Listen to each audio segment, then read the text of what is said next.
मैं तो वृंदावन को जाऊं मेरे पीर नहीं माने मेरो मन बहु में तो वृंदावन को जाऊं मेरे पीर नहीं माने मेरो मन बहु में तो वृंदावन को जाऊं मेरे पीर नहीं माने मेरो मन बहु में हो जाओ मेरे नहीं माने मेरो मनवा नहीं माने मेरो मनवा नहीं माने मेरो मनवा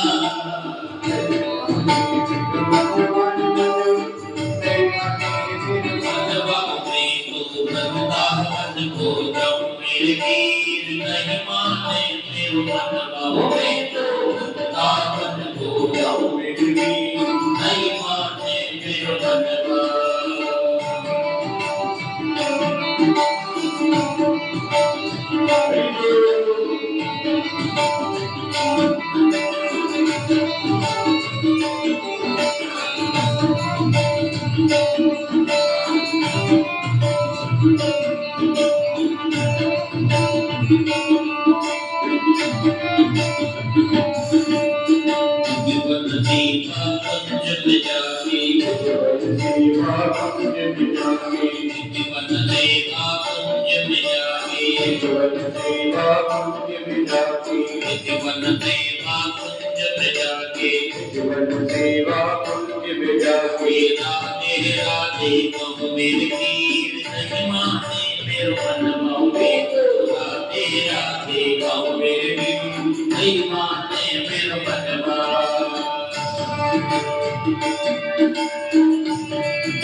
ईश्वर को पाना है तो अभिमान अहंकार से नहीं पा सकता। निर्मल मन जन मोह तोई पावा, मोहि कपट चल चित्र न भावा।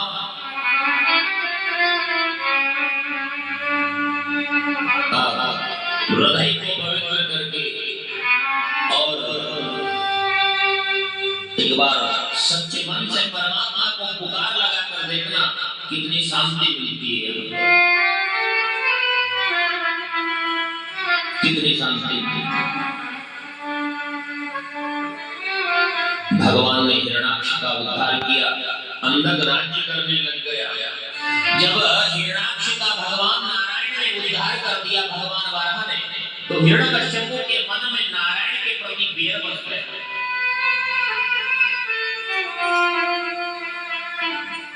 और भगवान विष्णु से बदला लेने के लिए हिरण्याक्ष ने तप किया। हिरण्यकश्यप ने तप किया।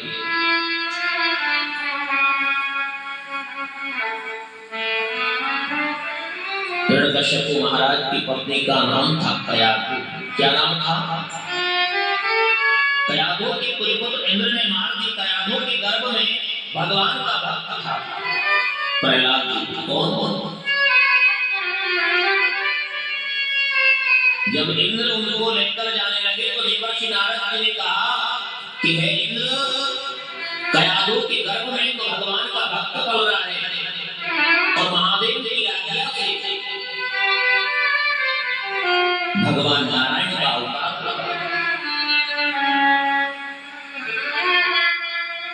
माता कयाधु के 7वें महीने की अवस्था थी। देवर्षि नारद जी माता कयाधु को रोज धर्म भगवत भक्ति श्रवण करवाते, रोज सत्संग भगवान की कथा श्रवण कराते। और ऐसा शुभ समय, ऐसा शुभ अवसर होता है ना, तो हर माता को ऐसी अवस्था के समय, क्योंकि वो जैसे माहौल में, जैसे वातावरण में रहेगी, जन्म लेने वाली संतान भी उन्हीं गुरुओं के अनुसार जन्म लेगी।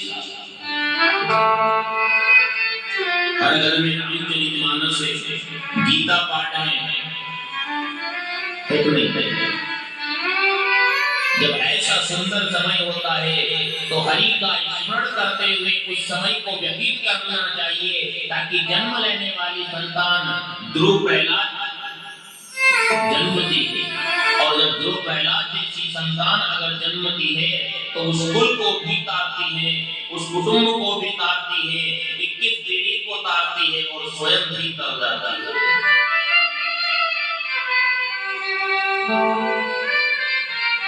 देवर्षि नारद जी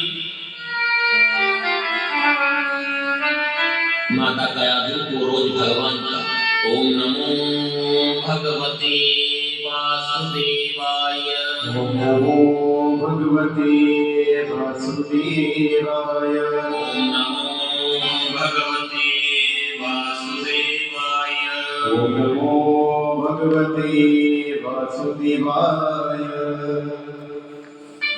प्रहलाद जी का जन्म हो गया।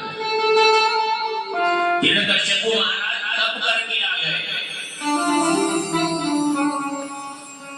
प्रहलाद जी गुरुकुल में पढ़ते हैं। कहाँ पढ़ते हैं? गुरुकुल से बुलाकर पूछा, बेटा तुमने गुरुकुल में क्या सीखा है? क्या पूछा कि बेटा तुमने गुरुकुल में क्या सीखा है?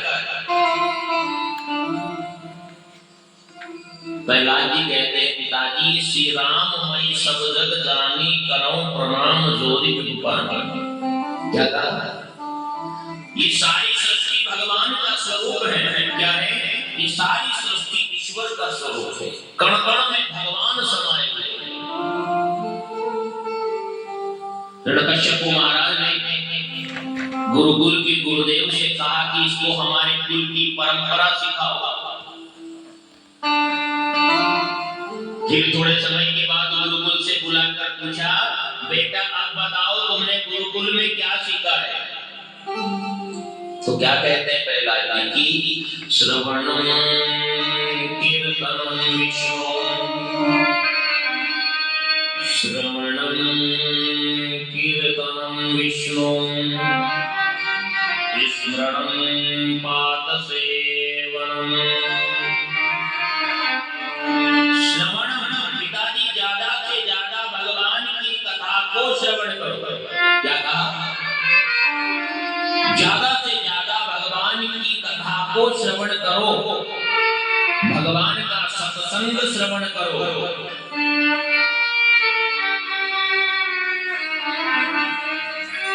इन कानों से भगवान की अमृतमय वाणी को अमृतमय रस का रसपान करके जीवन में उतारो और हृदय के पट पर रगड़ करो, ताकि हृदय का अंधकार स्वतः मिटेगा। ये सांसारिक मोह का त्याग करो। भगवान ने कितना सुंदर जीवन दिया है। कान दिए भगवान की कथा सुनने को, नेत्र दिए भगवान के दर्शन करने को। भाई जानबूझ कोई कांटे पर पैर नहीं रखता है, रखता है क्या? आपको याद है, इस कांटे पर पैर रखूंगा तो ये कांटा मेरे पैर में लगेगा तो मुझे 1 सप्ताह तक इलाज करवाना पड़ेगा। फिर मनुष्य क्यों अवगुण रूप में कांटों को जीवन में उतार लेता है? उसके अंदर सोचने, विचारने, समझने की शक्ति है। वो फूल को भी समझता है, वो कांटे को भी समझता है, तो फिर भगवान को क्यों भूल बैठता है? श्रवणम कीर्तनम, ज्यादा से ज्यादा। ऐसा नहीं हमने तो 7 दिन शिव पुराण की कथा सुन ली, 7 दिन भागवत कथा सुन ली, हमारी तो हो गई। नहीं साहब, यहाँ से चलने का रास्ता मिलता है और यहाँ से जो मार्ग मिलता है आप उस मार्ग पर चले जाओ। यहाँ से जो मार्ग मिलेगा उस मार्ग में कांटे नहीं है, उस मार्ग में फूल बिछे हुए हैं। और आगे सदगुरु आपका इंतजार कर रहे हैं कि मेरा भगत आ रहा है। और जिस मार्ग पर भगत जाता है, ऐसे भगत के चरणों के नीचे सदगुरु भगवान अपना हाथ भी जाते हैं। इसलिए यहाँ से जो मार्ग मिलता है आप उस मार्ग पर चले जाओ। सदगुरु भगवान आपको नौवा में बिठा करके भव से पार करते हैं। श्रवणम कीर्तनम, जीवन को कीर्तनात्मक बनाओ। कीर्तन हृदय से गाया जाता है। कहाँ से गाया जाता है? और जो कीर्तन हृदय से गाया जाता है ना, हिंसा करने वाला जीव होता है ना, शेर चीते भालू भेड़िया, वो भी हिंसा छोड़ देते हैं जो कीर्तन यहाँ से गाया जाता है।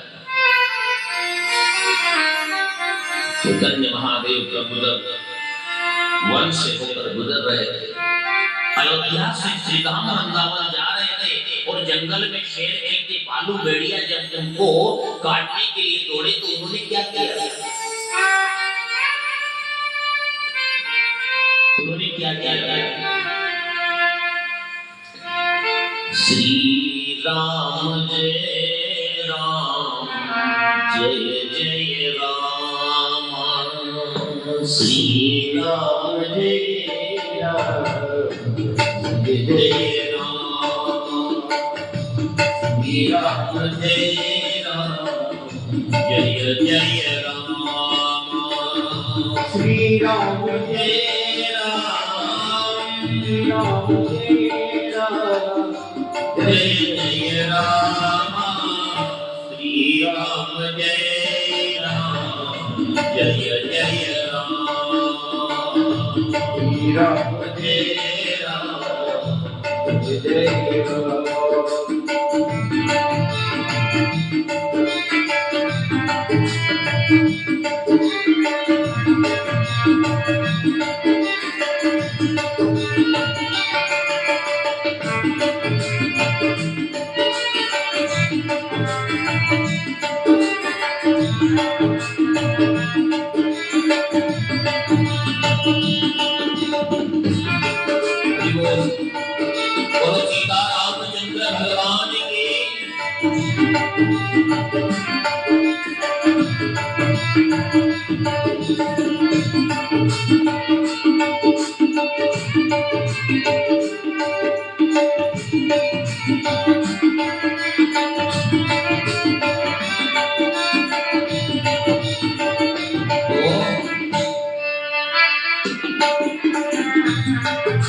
कीर्तन से हिंसक जानवर भी अपनी हिंसा को छोड़ देता है।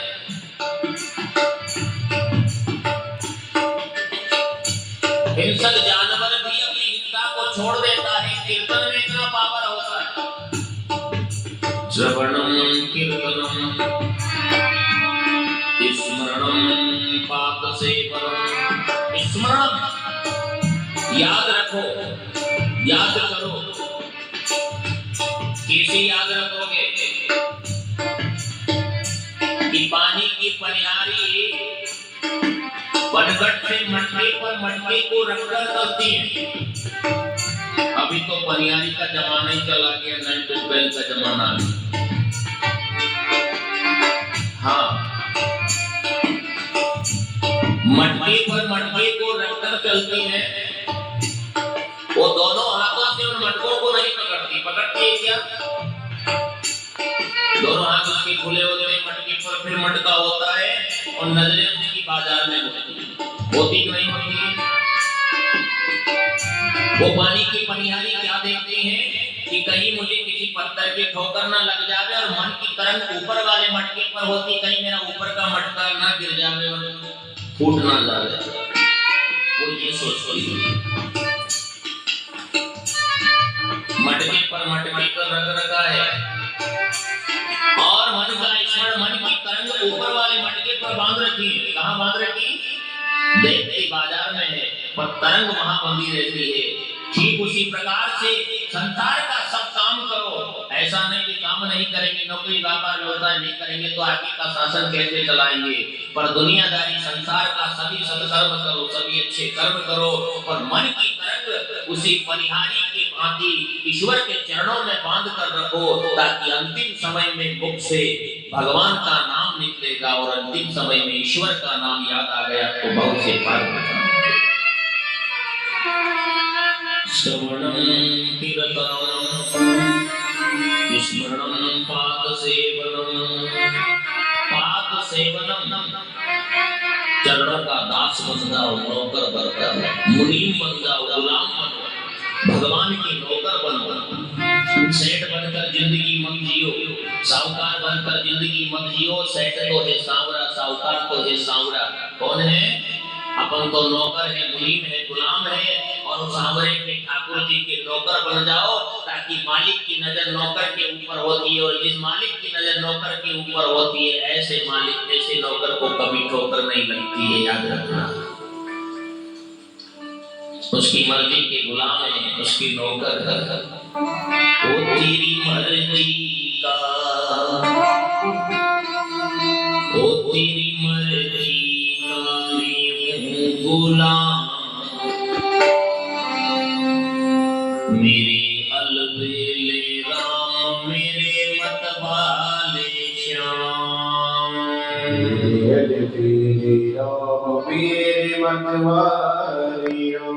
तो कौन कौन भगवान के नौकर बन के जिएगा जिंदगी? जरा हाथ खड़े करो। सेठ जी है वो हाथ खड़े मत करना, और जो नौकर बनना चाहते हैं वो हाथ खड़े करना। हाँ, फायदा है नौकर बनने में, सही बात है। ओ तेरी मर्जी का, ओ तेरी मर्जी का मैं हूँ गुलाम, मैं हूँ गुलाम, मेरे अलबेले राम, मेरे मतवाले श्याम। मेरे मतवाले श्याम तेरी मर्जी का, तेरी मर्जी का मैं हूँ गुलाम, मेरी अलबेले राम, मेरे मतवाले श्याम, मेरी अलबेले राम, मेरे मतवाले श्याम।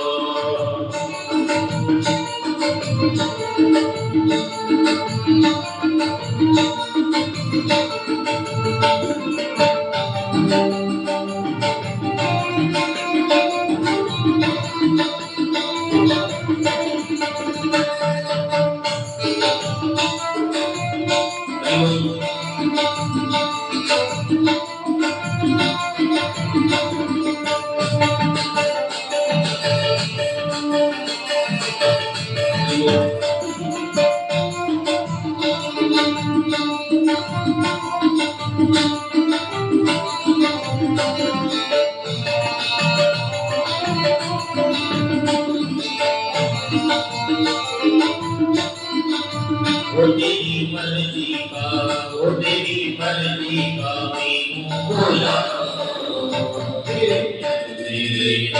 मेरे मतवाले श्याम, मेरी मेरे मत वाले श्याम।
श्रवणं कीर्तनं स्मरणं पादसेवनं।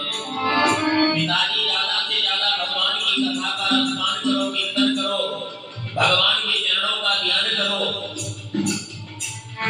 अपने आप को भगवान का दास नौकर करो। हिरण्यकश्यप महाराज ने कहा कि आज मेरे हाथ से तुझे कोई नहीं बचा सकता है। आज मेरे हाथ से तुझे कोई नहीं बचा सकता। प्रहलाद जी भूखा रहा, पहाड़ से गिराया, अनेक जतन किए, परंतु हिरण्यकश्यप महाराज प्रहलाद जी का कुछ नहीं कर पाए, क्योंकि जामोरा की साइयम मार सके ना कोई, बालन बाता कर सके जो जग मेरी होए। अरे जिसका रखवाला स्वयं परमात्मा होता है, और जिस भक्त की नजर, जिस भक्त की दृष्टि, जिस भक्त के विचार, जिस भक्त की मन की तरंग भगवान के चरणों में होती है, जिस भक्त का विश्वास भगवान के चरणों में होता है, ऐसे भक्त की रक्षा भगवान पग पग पर करते हैं।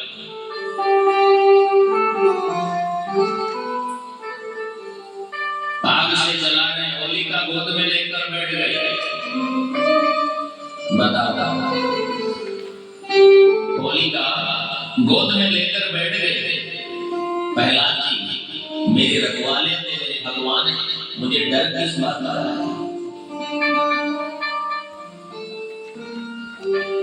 प्रहलाद जी हंसते हंसते होलिका की गोद में बैठ गए और क्या कह रहे हैं आंख बंद करके?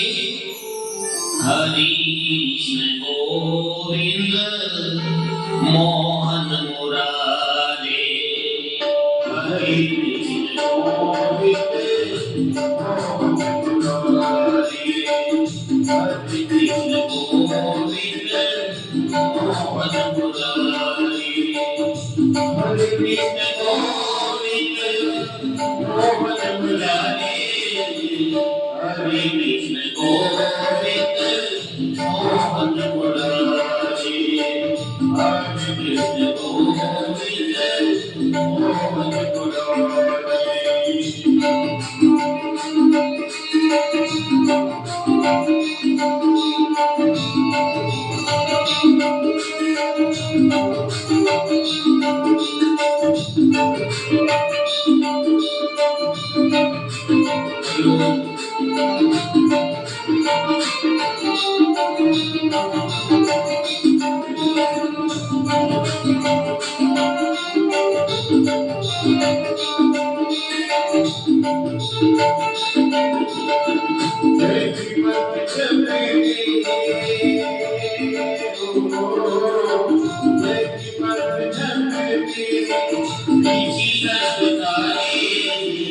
हरि कृष्ण गोविंद मोहन मुरारे, हरि कृष्ण गोविंद मोहन मुरारे। हरि बोल हरि बोल, हरि हरि बोल, हरि हरि हरि बोल, हरि हरि बोल, हरि हरि हरि बोल, हरि हरि बोल, हरि हरि हरि बोल।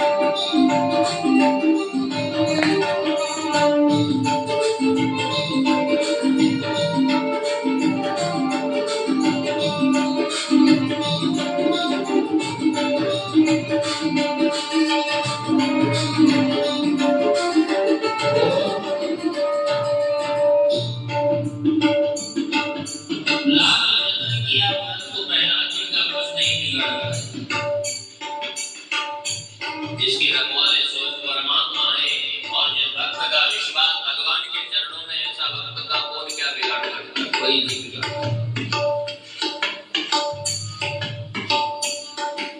प्रहलाद जी को गुरुकुल में बैठ लिया और मित्रों ने कहा, प्रहलाद क्यों नाम लेते हो, बुढ़ापे में नाम ले लेना। मित्रों ने कहा क्योंकि तुझे, अरे प्रहलाद, तुम्हें इतना दुख दिया जाता है ना, तो हमें भी बहुत तकलीफ होती है क्योंकि तुम हमारे मित्र हो।